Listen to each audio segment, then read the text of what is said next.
الحمد للہ رب العالمین والصلاة والسلام علی حبیبہ محمد وآلہ وصحبہ اجمعین اما بعد فاعوذ باللہ من الشیطان الرجیم بسم اللہ الرحمن الرحیم قلنا اہبطوا منہا جمیعا فإما یأتینکم منی ھدی فمن تبع ھدای فلا خوف علیہم ولا ھم یحزنون اللهم سبحانك لا علم لنا إلا ما علمتنا إنك أنت العليم الحكيم مولاي صل وسلم دائما أبدا على حبيبك من زانت به السرور. معزز سامعین کرام، السلام علیکم ورحمۃ اللہ وبرکاتہ. ارشاد فرمایا گیا کہ ہم نے فرمایا تم سب یہاں سے نیچے چلے جاؤ، پھر جب تمہارے پاس میری طرف سے رہنمائی پہنچے تو جو میری رہنمائی کی پیروی کریں گے تو ان کو کوئی ڈر ہوگا اور نہ وہ افسوس کریں گے.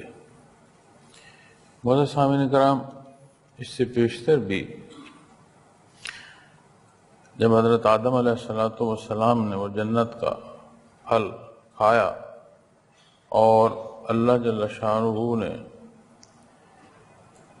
آپ علیہ السلام کو دنیا کی طرف جانے کا جو حکم عطا فرمایا، اس میں بھی پہلے حصے میں وَقُلْنَا اهْبِطُوا بَعْضُكُمْ لِبَعْضٍ عَدُوٌّ، کہ جہاں شیاطین کے ساتھ ایک تنبیہ فرمائی کہ یہ تمہارے دشمن ہیں، تو وہاں اس حصے میں بھی فرمایا کہ ہم نے فرمایا یہاں سے چلے جائیں. لیکن دوسری بار پھر یہی ارشاد فرمایا گیا ہے وَقُلْنَا اهْبِطُوا مِنْهَا جَمِيعًا، ہم نے فرمایا تم سب یہاں سے نیچے چلے جاؤ. تو متصل قریب حصے ہیں جہاں یہ دو بار ارشاد فرمایا نیچے جانے کا. تو اس میں علماء کرام کی، مفسرین کرام کی مختلف آراء ہیں، لیکن جو بات مصمم یا جو بات سمجھ آتی ہے وہ یہی ہے کہ پہلے حصے میں جو بیان فرمایا گیا ہے وہ اور ہے، اور دوسرے حصے میں جو ہے وہ ہدایت کے لیے جو رہنمائی عطا فرمائی جانی ہے، یعنی احکامات کا فرق ہے. اور پہلے حصے میں جب بات ارشاد فرمائی گئی ہے اس کے ساتھ متصل آپ اور مائی صاحبہ اور جو شیطان نکلا.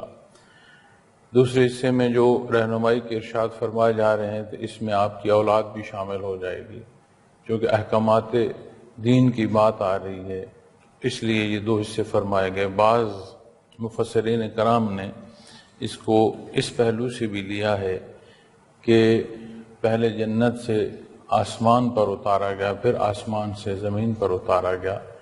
لیکن جو بات احکامات کے ساتھ ہے وہ زیادہ مصمم ہے کہ دوسری مرتبہ بھی جب ارشاد فرمایا گیا تو اس سے مراد ساتھ احکامات دین کا عطا فرمانا، اور احکامات دین کے تحت تمام اولاد آدم علیہ السلام بھی داخل ہو.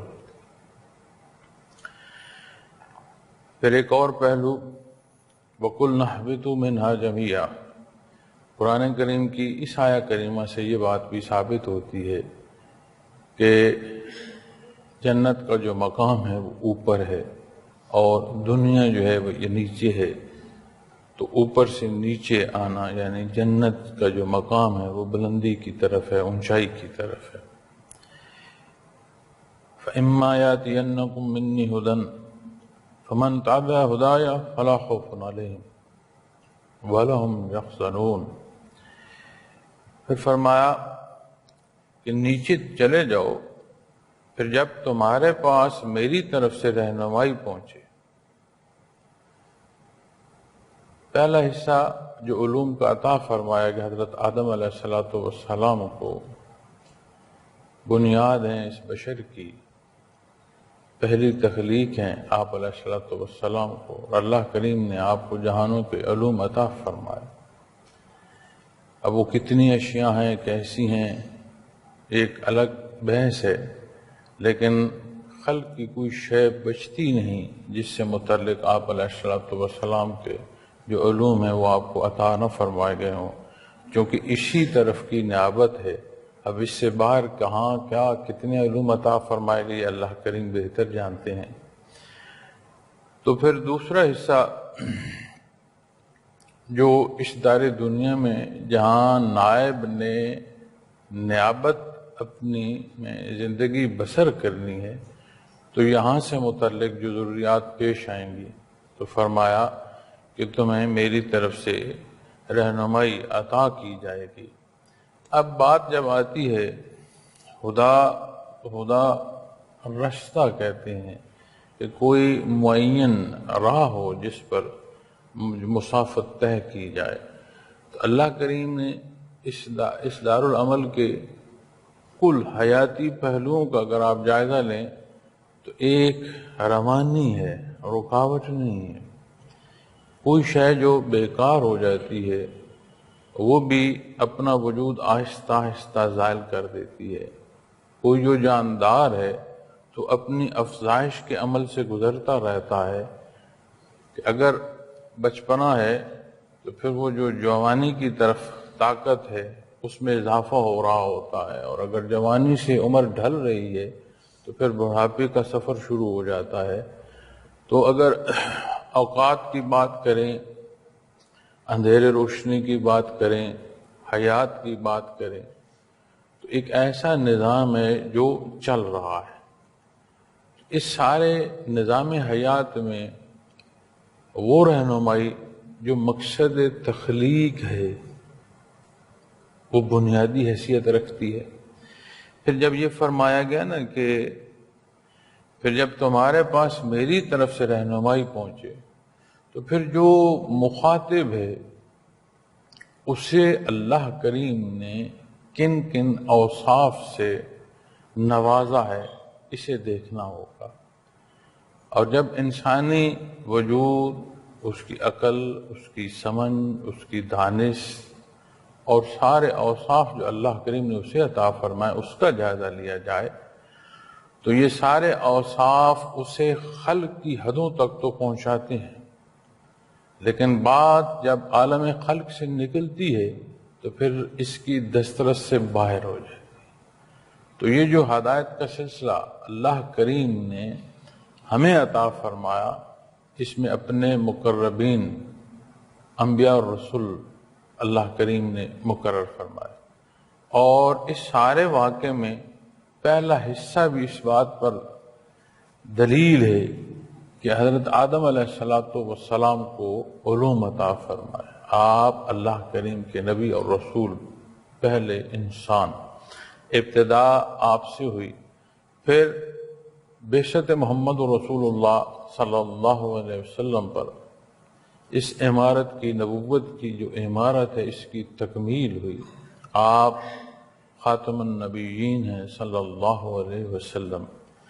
پھر یہ جو فرمایا کہ ہدایت کا عطا فرمانا، اب جو پہلو میں عرض کر رہا ہوں کہ انسانی جو عمومی استعداد ہے اس کی حد ہے، اور خلق سے باہر چونکہ بات اللہ رب العالمین کی طرف سے ہے تو اس کی ذات تو ہمارے احاطہ علمی میں نہیں آ سکتی۔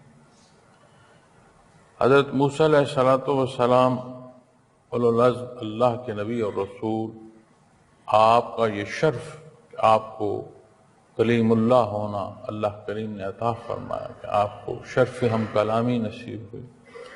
آپ نے بھی جب اس سے آگے چاہا کہ دیدار باری نصیب ہو تو یہ ممکن نہ تھا، آپ کا وجود عالی اسے برداشت نہیں کر سکا کہ تجلیات ذاتی کا کوئی ذرہ کہیں دور پہاڑ پر بھی گرے تو آپ علیہ السلام اسے بھی برداشت کر سکے، چونکہ دنیا کی ایک حدود ہیں اور ان حدود و قیود کے تحت ایک نظم ہے، ایک نسق ہے، لیکن یہ زندگی رواں دواں ہے، رکتی نہیں ہے۔ اسی طرح جو حیات و موت کا سلسلہ ہے کہ اگر آج یہ ہمارا وقت ہمیں اپنی ضعیفی کی طرف لے جا رہا ہے، اگر زندگی کا انقطاع آ گیا، موت واقع ہو گئی تو وجود واپس مٹی ہو جاتا ہے، بات رکتی نہیں ہے، چلتی ہے۔ اس سارے چلتے عمل میں احکامات انتہائی ضروری ہیں، جہاں جسے جو پیش آئے اس سے متعلق جو حتمی راہ ہے وہ کیا اختیار کرے۔ اپنی نیابت سے متعلق کہ اللہ کریم نے اسے دار دنیا میں پیدا فرمایا تو وہ کس انداز حیات کو پسند فرماتا ہے، وہ کن امور کو ناپسند فرماتا ہے، اپنے اس نائب کی کس راہ کو اللہ کریم نے چاہا کہ یہ اس کا مسافر ہو، تو پھر جہاں جہاں جب جب ضرورت پیش آئی اللہ کریم نے انبیاء اور رسول مبعوث فرمائے، کلام ذاتی سے نوازا، اور زندگی کی جو متعلق ہر سوال ہے اس کا جواب ارشاد فرمایا۔ تو معزز سامعین کرام، اس رہنمائی کے حصول کے لیے جیسے میں نے عرض کیا کہ یہ عمومی جو وجودی استعداد ہے اس میں یہ ممکن نہیں، اور انبیاء علیہ السلام یہ علوم ورا انداز سے حاصل فرماتے اور مخلوق کو اعلانیہ جو ہے ان تک یہ پہنچاتے۔ تو فرمایا فمن تابع ہدایا، تو جو میری رہنمائی کی پیروی کریں گے، چونکہ نائب نے تعمیلی حکم کرنی ہے، پھر اس کے لیے احکامات جو عطا فرمائے جا رہے ہیں اس کی زندگی سے متعلق جو اللہ کریم نے حصے پسند فرمائے ہیں، جو حصے ناپسند فرمائے، ہر ایک اور ہر حصے سے مطلب فرمایا گیا، تو پھر اسے اس کے مطابق چلنا ہے تو بات نیابت کے اصولوں کے تحت رہے گی، وگرنہ مخلوق خدا میں تو وہ بدبخت شیطان بھی ٹھہرا کہ جس نے اللہ کریم کے حکم کے مقابل تکبر کیا اور حضرت آدم علیہ السلام کو سجدہ نہیں کیا۔ تو اس واقعے میں جو حصے اختیار کرنے کے ہیں ان سے متعلق بھی رہنمائی ہے، اور جہاں بدبختی ہے کیونکہ اس نے جب تکبر کیا تو وہ بدبخت ٹھہرا، اسے اللہ کریم کی رحمت جو ہے اسے دور کر دیا گیا۔ تو یہی پہلو ہمارے لیے اس واقعے سے بھی پھر مزید جو آیا کریمہ اور حصے واضح فرما رہی ہے اس سے بھی ملتے ہیں۔ فمن تابع ہدایا، جو میری رہنمائی یعنی جو انداز اختیار کرنے کا حکم دیا گیا ہے کہ پیروی کریں گے، فلا خوف علیہم ولا هم یحزنون، تو ان کو کوئی ڈر ہوگا اور نہ وہ افسوس کریں گے۔ اب معزز سامعین کرام، جب بات خوف کی آتی ہے تو جس جگہ جس انداز سے بیان فرمایا گیا ہے تو خوف عمومی آنے والا ہوتا ہے، باہر سے آتا ہے، کسی شے سے، کسی جگہ سے، کسی مقام سے، کسی کیفیت سے، کسی فرد سے، یہ بات دوسری طرف منسوب ہوتی ہے، خوف کا سبب آتا ہے۔ تو جب اس پر بحث آئے گی تو خوف سے مراد کہ انہیں کوئی خوف نہیں ہوگا کہ روز معاشر جب اللہ کریم کے حضور پیش ہوں گے تو اس وقت وہ امن میں ہوں گے، کیونکہ خوف کی ضد امن ہے، اور جیسے امن کی ضد جو ہے وہ خوف ہے، تو اس لیے جب انہیں خوف نہیں ہوگا تو انہیں امن عطا فرما دیا جائے گا۔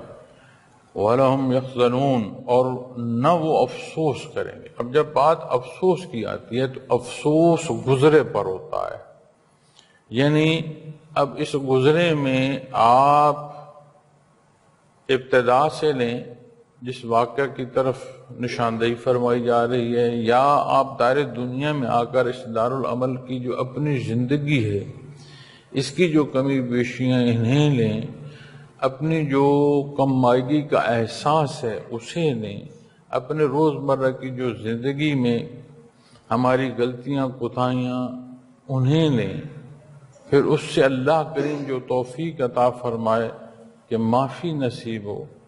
تو یہ جو گزشتہ حصے ہیں، جو حالات قرآن کریم کفار و مشرکین کے قیامت کے دن بیان فرماتا ہے کہ وہ یہ خیال کریں گے، یہ چاہیں گے کہ ہم مٹی ہو گئے ہوتے یا ہمیں موت ہی آ جائے، اس لیے کہ وہ جو کچھ کر رہے ہیں اس کے نتیجے کی بات ہے۔ اب وہاں کا دکھ بھی ہے جو کر رہے ہیں، اور جو نتائج مرتب ہو رہے ہیں اس کا خوف بھی ہے، اور جو اللہ جل شانہ کے حکم کی پیروی میں زندگی بسر کرے تو فرمایا فلا خوف علیہم ولا ہم یحزنون، تو نہ انہیں وہ خوف ہوگا اور نہ انہیں افسوس ہوگا کہ وہ اللہ کریم کی بخشش میں آ جائیں گے۔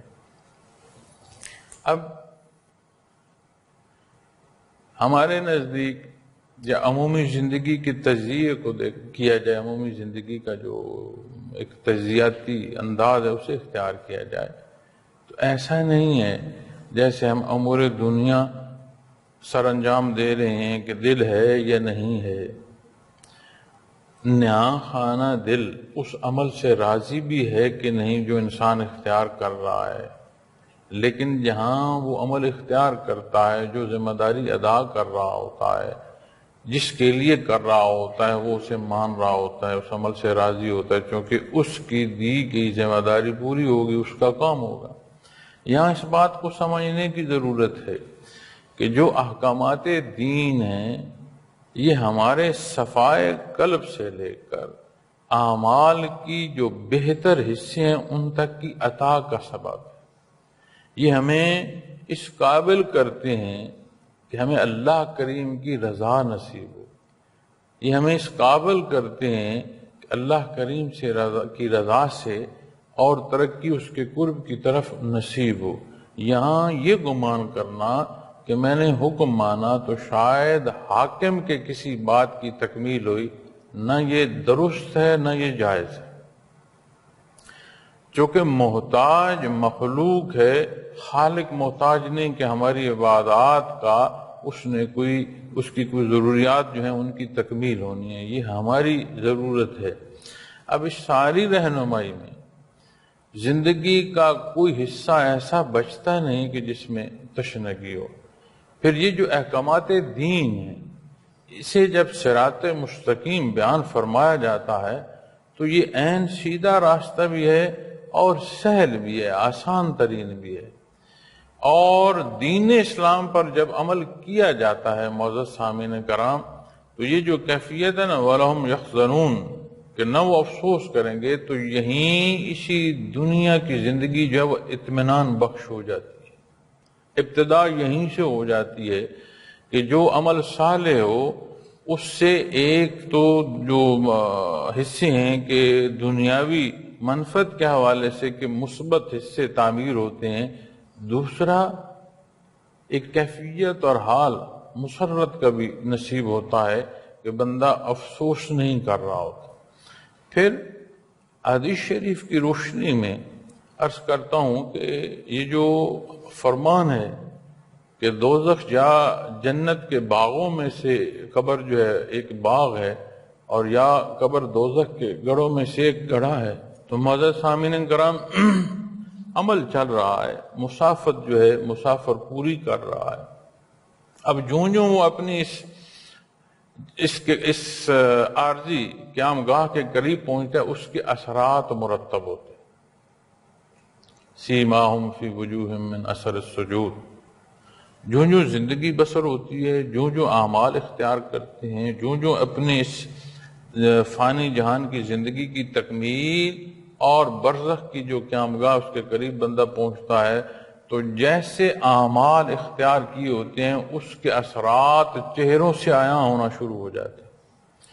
اب جب وہ اثرات بدعملی کے ہوں گے تو ایک انجانا سا خوف بھی لپیٹ لے گا، اور افسوس ہوتا ہے معزز سامعین کرام آج کے حالات میں جب بحیثیت مسلمان بندہ کو یہ بات کہتا ہے کہ انجانا خوف ہے، ایک ڈپریشن ہے، ایک انزائٹی ہے، ایگریشن ہے، افسوس ہوتا ہے کہ ہمارے لیے تو اللہ کریم نے ہر ضرورت جو ہمیں پیش آنی ہے اس کا جواب اور اس کا حل پہلے ارشاد فرما دیا ہے۔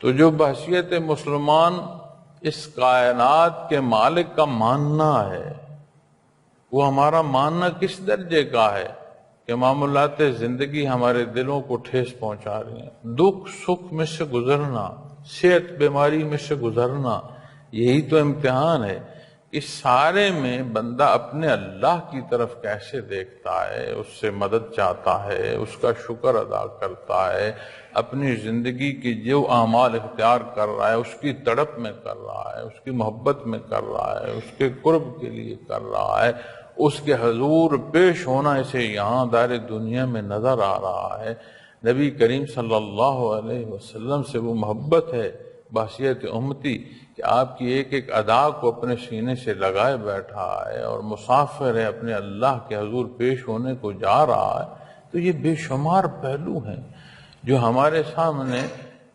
نہیں رہتے۔ کیوں؟ اس لیے کہ یہ جو حصے فرمائے گئے ہیں نا، کہ جو ہدایت عطا فرمائی جائے گی جب اس کا اختیار کرنا ہوگا تو پھر بات یہ ہوگی کہ کوئی ڈر یا خوف نہیں ہوگا، لیکن اگر اختیار نہ کرنا ہو تو پھر یہ دونوں پہلو ہوں گے کہ زندگی میں افسوس بھی قائم رہے گا اور ڈر بھی لاحق رہے گا۔ اب یہ دنیا میں اللہ کریم نے کسی کو پابند نہیں فرمایا، ہر ایک کی جو پسند ہے وہ جیسے چاہتا ہے، ہر ایک کا حق ہے کہ وہ زندہ رہے جب تک اللہ کریم نے اس کی زندگی دی ہے، ہر ایک کو حق ہے کہ اللہ کریم نے جو اسے استعداد دی ہے اسے اپنی مرضی سے استعمال کر تو اپنے مذہب جو ہے اس کا چناؤ کر، ہر ایک کا حق ہے، لیکن یہ استعداد انسان کے اندر موجود ہے کہ وہ غلط اور صحیح کی پہچان کر سکتا ہے۔ ہر پیدا ہونے والا جو بچہ ہے اس کے اندر یہ صلاحیت موجود ہے کہ وہ نور ایمان حاصل کر سکے، تو ہی تو اس امتحان گاہ میں ہے، تو ہی تو امتحان ہے، تو ہی تو سوال ہوگا۔ تو معزز سامعین کرام، ہم اپنی زندگی کے جو افسوس ہیں اور جو ڈر ہیں اگر ان کا جائزہ لیں، غور فرمائیں، کہیں ہماری زندگی بے عملی کی نظر تو نہیں ہوگی، کیونکہ یہ تو ابتدا ہے، یہ بات رکے گی نہیں، یہ بے عملی ہمیں اس کی انتہا کی طرف لے جائے گی۔ تو آج زندگی جو ہے وہ منجمد ہو رہی ہے اس افسوس اور اس خوف اور ڈر سے، تو پھر مزید آگے جب سفر ہوگا تو ہمارا کیا حال ہو۔ تو بجائے اس بات کو دیکھنے کے ہمیں ایک دستک سمجھنی چاہیے، خوشی کا عمل، کوئی کامیابی نصیب تو بھی اسے دستک سمجھنا چاہیے، اور اگر کوئی دکھ اور تکلیف پہنچی اسے بھی ایک دستک کی کیفیت ضرور سمجھنا چاہیے۔ ہر دو حصوں کے پہنچنے اور ہر دو حصوں کے سمجھنے سے تعلق معلّہ نصیب ہوگا اور اس کی ترقی نصیب ہوگی، کیونکہ پھر عملی زندگی کی باریکیوں کو انسان غور کرتا ہوا آئے گا۔ فرمایا والذین کفروا وکذبوا بآیاتنا اولئک اصحاب النار ہم فیہا خالدون، اور جنہوں نے ہماری آیات کا انکار کیا اور جھٹلایا وہ دوزخ میں رہنے والے ہیں اور وہ اس میں ہمیشہ رہیں گے۔ فیصلہ فرما دیا گیا ہے کہ احکامات کے مقابل جو آئے گا، احکامات کو جو چھوڑ دے گا اس کا نتیجہ کیا ہوگا، وہ کس نتیجے پر پہنچے گا، حتمی فیصلہ فرما دیا گیا ہے۔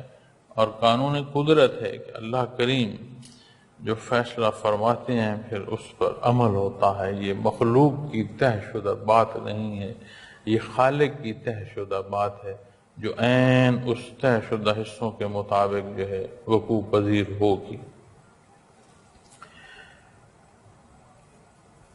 اب اس انکار کے دو حصے، ایک کلی انکار ہے، مانتے ہی نہیں، ایک انکار کی کیفیت ایسی ہے کہ اعلانیہ انکار تو نہیں ہے، اعلانیہ تو ماننا ہے، لیکن عملی طور پر انکار اس لیے ثابت ہو رہا ہے کہ اس ماننے کے مطابق زندگی بسر نہیں ہو رہی۔ اب بحیثیت مسلمان جب اس کیفیت میں بندے مومن داخل ہو جائے تو پھر سمجھ آتی ہے کہ یہ جو کافر و مسلم معاشروں کے ایک جیسے حالات ہو گئے ہیں، اس کا سبب کیا ہے کہ ہم مان تو رہے ہیں لیکن اس ماننے میں اتنی قوت نہیں ہے کہ وہ ماننا ہمارے عمل سے جا کر ظاہر ہو۔ پھر جو اعمال اختیار کیے جا رہے ہیں وہ جو نیت جو محرک ہے وہ کتنی پاک باز ہے، یہ کتنی ذات سے متعلق ہے۔ ایسا تو نہیں کہ میرے رکوع سجود مخلوق میں مجھے معتبر کرنے کا سبب میں چاہ سمجھ رہا ہوں۔ تو یہ وہ حصے ہیں، وہ باریکیاں ہیں جس کا تجزیہ کوئی کسی کا نہیں کر سکتا، لیکن جو اصول قرآن و سنت ہمیں عطا فرما رہے ہیں یہ ظاہری تجزیہ دیتے ہیں ہر ایک کو کہ اپنے حال کو یہاں پرکھ لو، اور کوئی جانے یا نہ جانے جس کے حضور پیش ہونا ہے اس کی ذات علیم ہے، وہ خوب جانتا ہے۔ کوئی اپنے قریب اتنا نہیں جتنا رب کائنات اس کے قریب ہے، جس کے حضور پیش ہونا۔ تو معزز سامعین کرام، بیانات کا تسلسل، اس کے علاوہ جتنا آج کا سوشل میڈیم ہے اس پر جو تقاریر ملتی ہیں، جو نکات ملتے ہیں، جو بیانات ملتے ہیں، پرنٹنگ اتنی عام رہی ہے کہ ہر موضوع پر کتب جو ہیں وہ ملتی ہیں، سہل ہیں، آسان ہیں، سمجھا جا سکتا ہے۔ جگہ جگہ دارالحفاظ ہیں، جگہ جگہ مدارس ہیں جہاں دین پڑھایا جا رہا ہے، سکھایا جا رہا ہے۔ کوئی ایسی خال آبادی ایسی ہو کہ جس میں بندے کو خانہ خدا نظر نہ آئے، تو یہ سارا کچھ بہم موجود ہے، ہم کہاں ہیں؟ اور یہ بے عملی نہیں ہے تو پھر ہمارے معاشرے کی یہ صورت کیوں ہے جس میں سے ہم گزر رہے ہیں؟ اب اس باریکیوں میں ان معاملات کی جو آج ہمیں پیش آ رہے ہیں اس کی نشاندہی پر جاؤں تو بات بڑی لمبی ہو جائے گی۔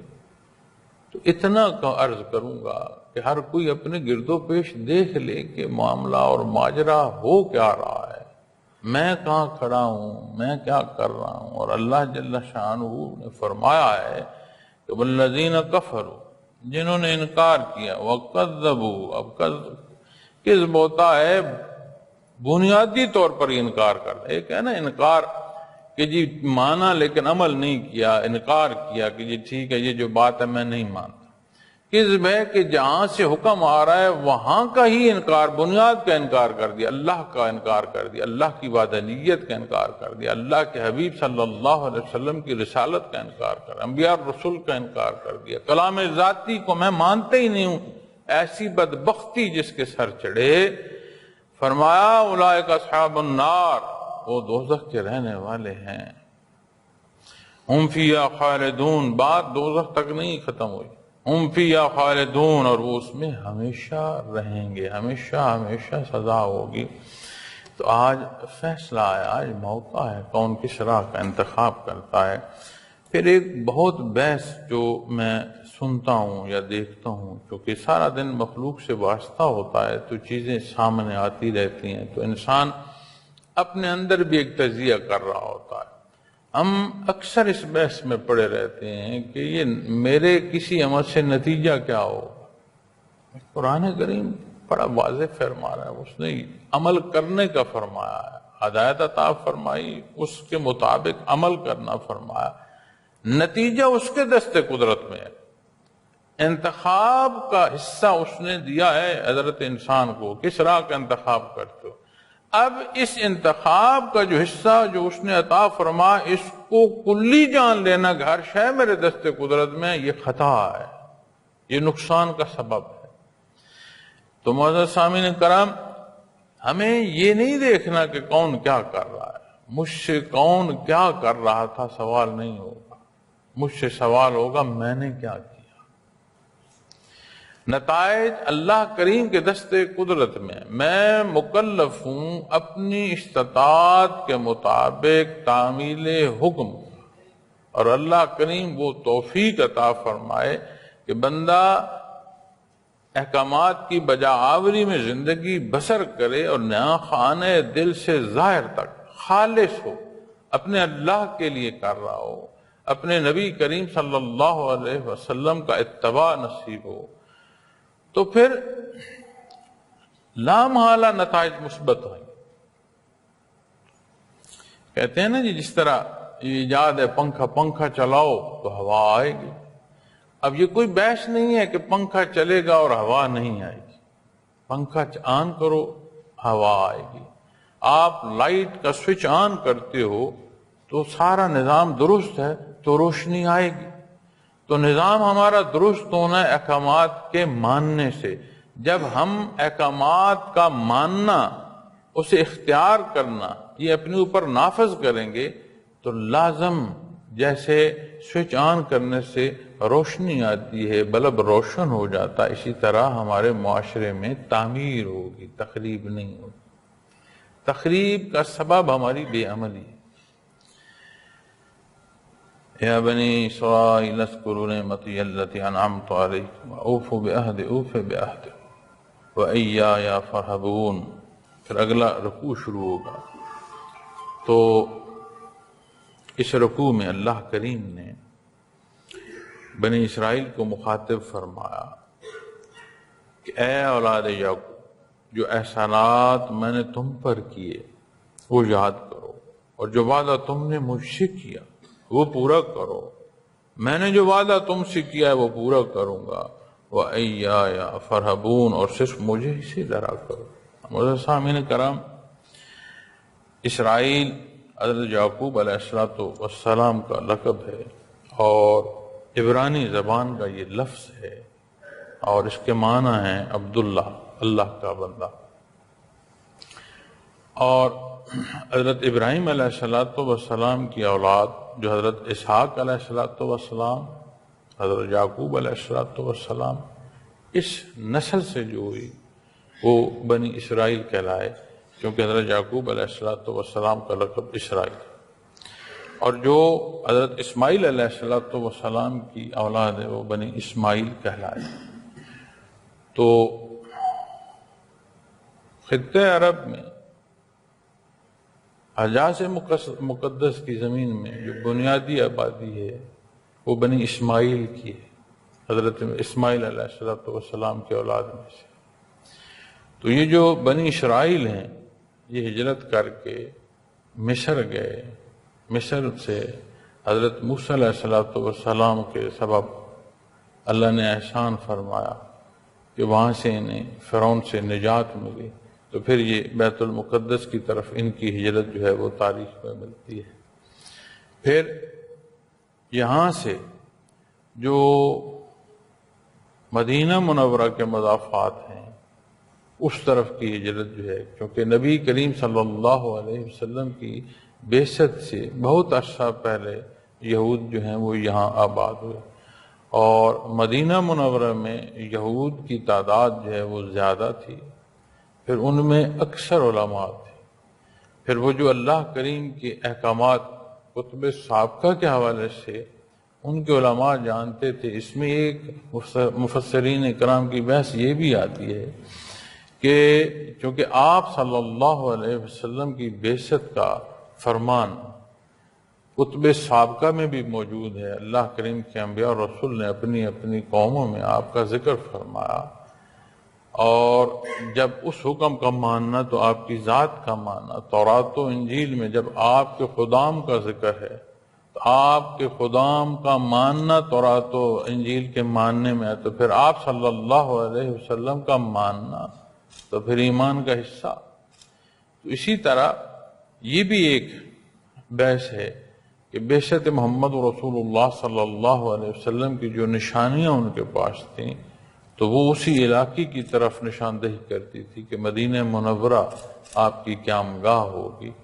تو ایک سبب یہ بھی بیان کیا جاتا ہے، واللہ عالم، اللہ کریم بہتر جانتے ہیں، لیکن 3 جو بڑے قبیلے ہیں وہ مدینہ منورہ میں رہتے تھے، اور باقی خیبر کا جو مقام ہے، جو قلعہ خیبر بیان تاریخ میں کیا جاتا ہے، باقی قومیں وہاں بھی رہتی تھی. تو یہاں چونکہ وہ زیادہ تعداد میں بستے تھے تو اللہ کریم نے ارشاد فرمایا ہے اولاد یعقوب، جو احسانات میں نے تم پر کیے وہ یاد کرو. اب بنیادی طور پر انسان کا پیدا فرمانا یہ اللہ کریم کا کرم احسان ہے. پھر ان کے احسانات جو یہاں بیان فرمائے جا رہے ہیں یہ عمومی نہیں ہیں، یہ خصوصی حصے ہیں. چونکہ عملی زندگی میں جو مسافت زندگی کی ہے اس میں یہ بڑے کٹھن حالات میں چلے گئے تھے، اور اللہ کریم نے انہیں ان مجبوریوں اور ان تکلیف دہ حالات سے نجات عطا فرمائی، اور کیسے کیسے حصے، یہ مزید آگے جب ہم جائیں گے تو تفصیلاً ذکر بھی آیا کہ وہ جن کے بیٹے ذبح کر دیے جاتے، بیٹیاں زندہ رہ دی جاتی کہ وہ اپنی خدمت کے لیے رہیں، اور کیسی کیسی قسم پرسی کی حالت سے گزرے۔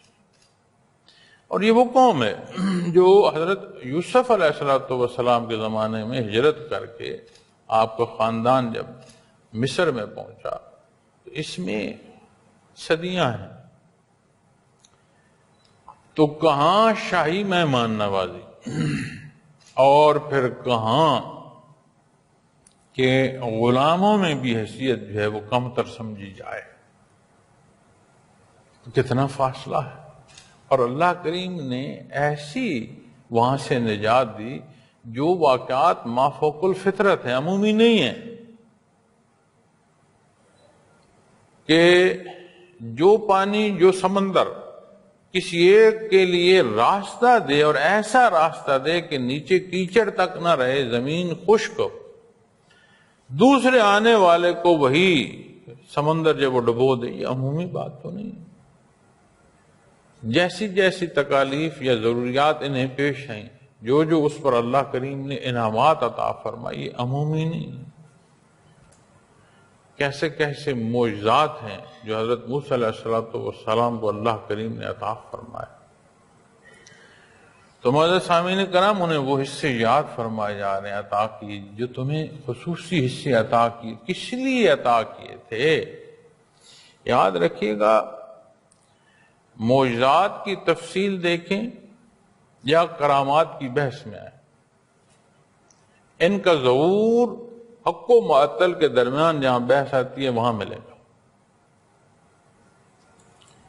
کہ معجزات ہوتی ہیں انبیاء علیہ السلام کی ذات سے جو خرق عادت واقعات یا حصے ظاہر ہوں، اور جو اولیاء اللہ کے وجود سے خرق عادت امور سر انجام پائیں انہیں کرامات کہتے ہیں۔ اب ولی کی کرامت بطور توارث ہوتی ہے، وہ طے تو ہوتا ہے اپنے نبی کے،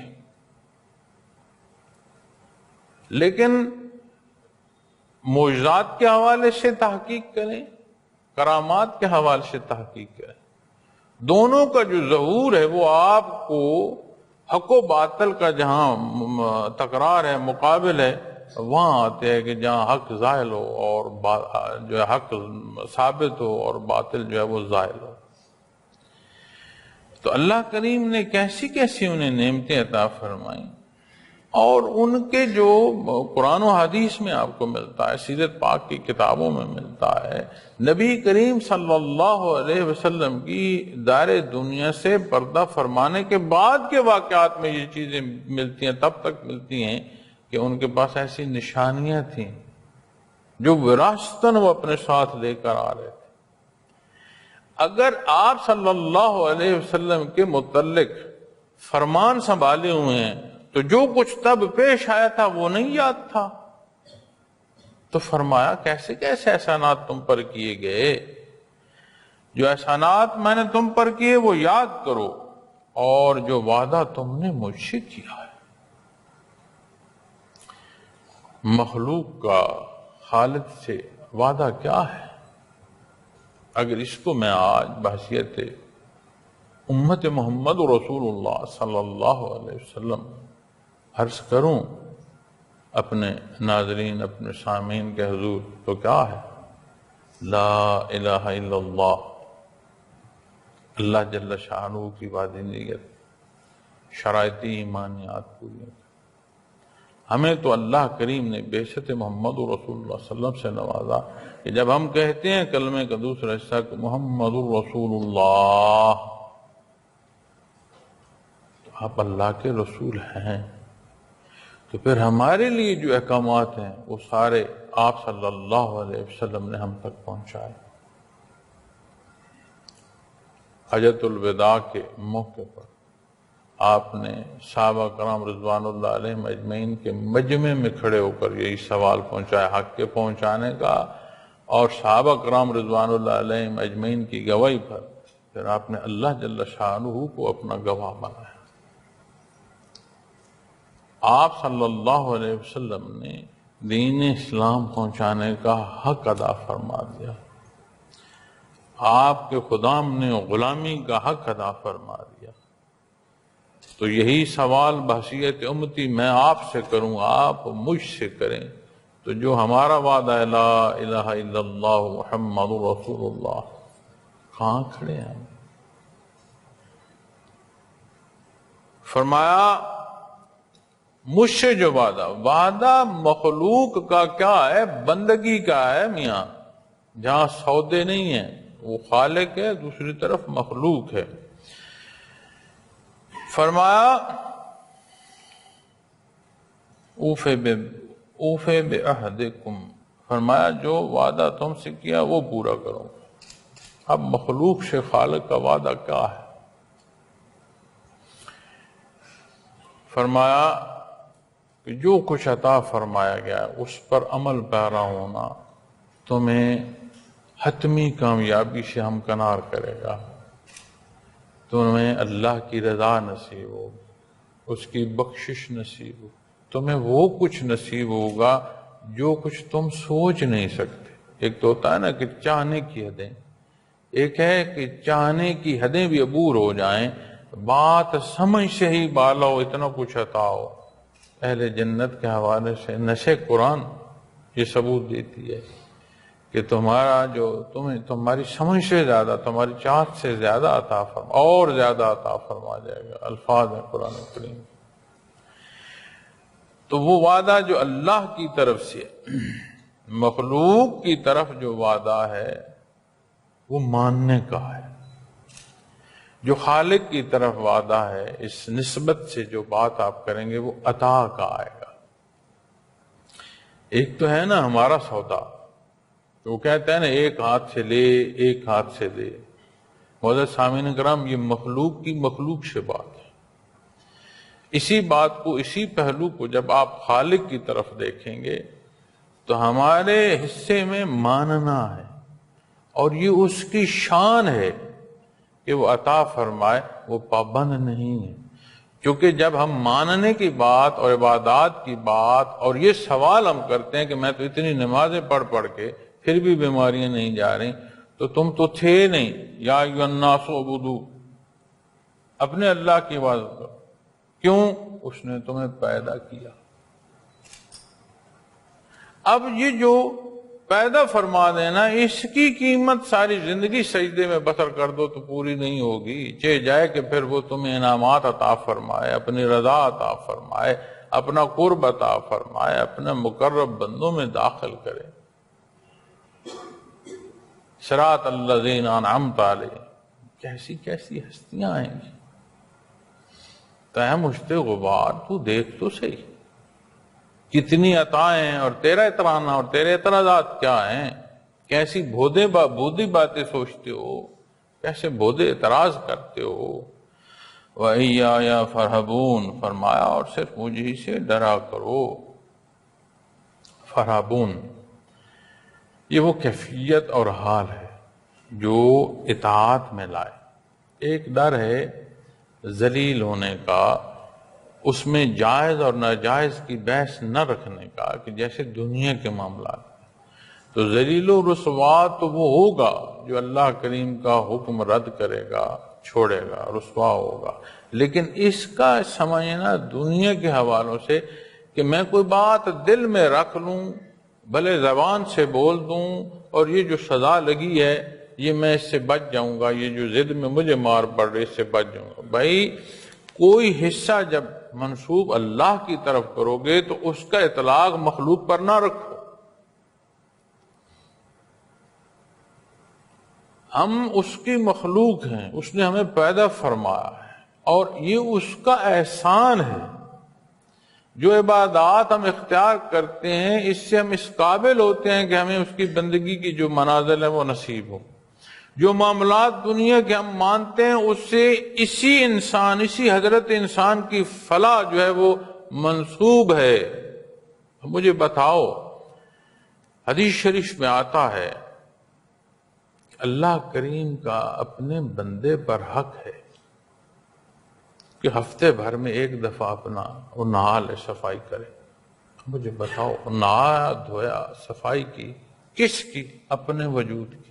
اور کتنے بڑے الفاظ ہیں، اللہ کریم کا حق ہے اپنے بندے۔ کتنا بڑا فرمان ہے۔ صفائی کس کی ہو رہی ہے؟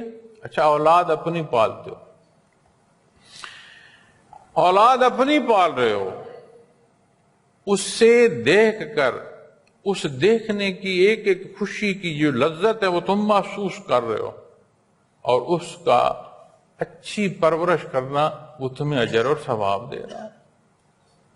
ماں باپ اپنے کی تم تیمارداری کر رہے ہو، خیال کر رہے ہو، عزت کر رہے ہو، لحاظ کر رہے ہو، کس کی؟ اپنے ماں باپ، اور وہ تم سے خوش ہو رہا ہے، تمہیں اجر اور ثواب عطا فرما رہا ہے، تم سے راضی ہو رہا ہے۔ تو مخلوق اور خالق کے ماں بین جو رشتہ ہے، سوائے اتباع محمد رسول اللہ صلی اللہ علیہ وسلم کے یہ سمجھ نہیں آئے گا۔ آپ صلی اللہ علیہ وسلم نے جو فرمایا، سمجھنا اس رشتے کو تو اس فرمان کو سمجھو، اس فرمان پر عمل پیرا ہو، اس رشتے کی بھی سمجھ آئے گی، اس رشتے کی لذت کی بھی سمجھ آئے گی، اس میں اٹھائے گئے دکھ اور تکالیف کی بھی سمجھ آئے گی، اس پر زندگی کا جو انحصار ہے اسے رکھتے ہوئے موت و حیات کا جو پل ہے اس سے گزرتے تک سمجھ آئے گی۔ اللہ کریم غفور الرحیم ہے، ہماری کمی بیشیاں معاف فرمائیں، ہمارے حال پر رحم فرمائیں، دین سمجھنا، سیکھنا، اختیار کرنا توفیق عطا فرمائیں۔ وآخر دعوانا الحمدللہ۔